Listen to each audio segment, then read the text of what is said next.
G'day, I'm Mark from Self-Sufficient Me, and in this video I'm going to show you why growing tomatoes from tomatoes works.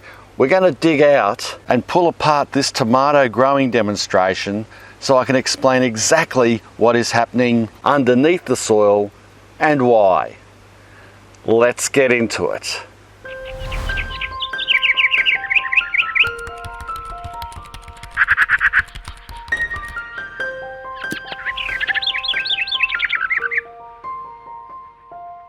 Have you ever wondered what stops tomato seeds from germinating in a ripe tomato in the first place?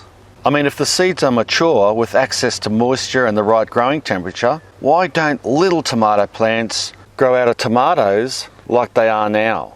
Well, the reason is simple but ingenious. Tomato seeds have a natural growth inhibitor around the seed casing that prevents the seed germinating prematurely. Why? Because the tomato plant, the parent, wants the best chance of survival for its offspring, and it gets that by delaying the germination of seeds to give them the best opportunity to be spread around by animals and humans to end up in a location where it's likely to grow successfully. So the best outcome for a tomato plant's survival and distribution, if you put yourself in a tomato plant's shoes, is for the fruit to be eaten, and then during the process of digestion, the growth inhibitor around the seed is dissolved before it's deposited with a little bit of natural fertilizer in a new location for it to wait for the right conditions, water, light, temperature, soil, etc., to grow into another healthy and productive plant.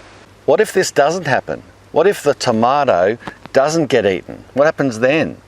Well, the tomato plant has a clever backup plan.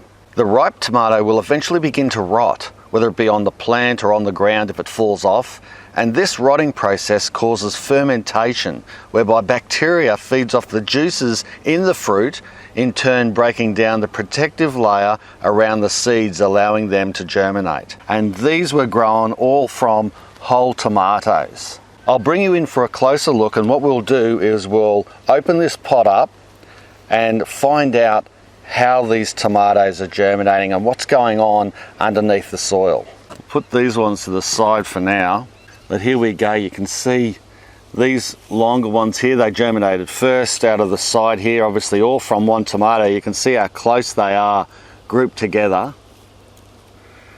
And then we've got another group here and another group there.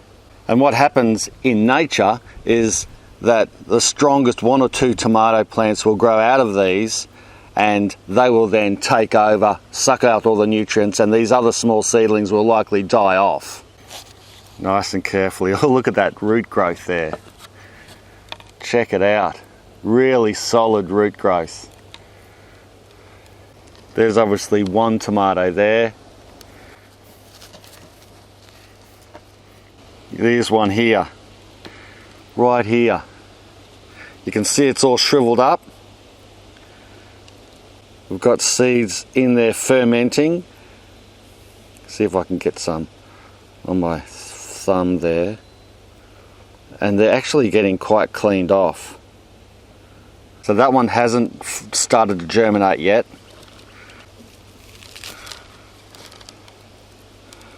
There's more, all the roots coming out are there. That's a really good example. The tomato seedlings coming out of the tomato itself. Let's have a look at the larger one.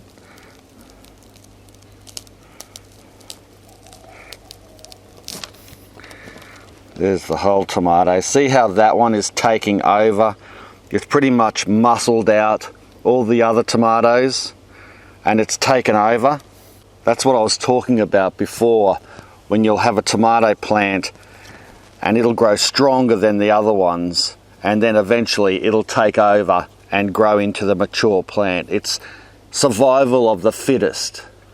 Now we can replicate the fermentation process by fermenting the seeds kind of artificially first before planting them out or storing them, because if we do that, you will get faster germination later on and probably better results. Many gardeners, including I, also believe that fermenting the seeds is a natural way to clean and disinfect them from diseases that may be present. To replicate the fermenting process, place tomato seeds in a glass or container and cover with some water.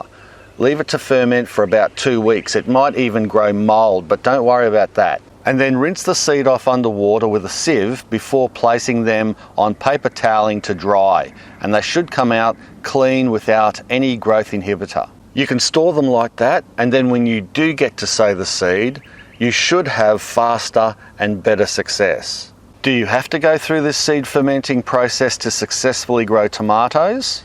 Of course not. The inhibitor will eventually break down, and tomato seed is easy to germinate anyway under the right conditions. But by going through these extra few steps, you should improve your chances of tomato growing success. So I think it's worth it. And that's why growing tomatoes from tomatoes works. If you enjoyed this video, make sure you give it a big thumbs up, and also subscribe if you haven't already. Thanks a lot for watching. Bye for now. Now, what to do with all these tomato plants? I probably will plant out these stronger ones, and I'll discard the rest of them. I mean, these fellas here, they grow, well, like a weed. It's a great demonstration plant, and I've got plenty of tomatoes this season. They are growing fantastic.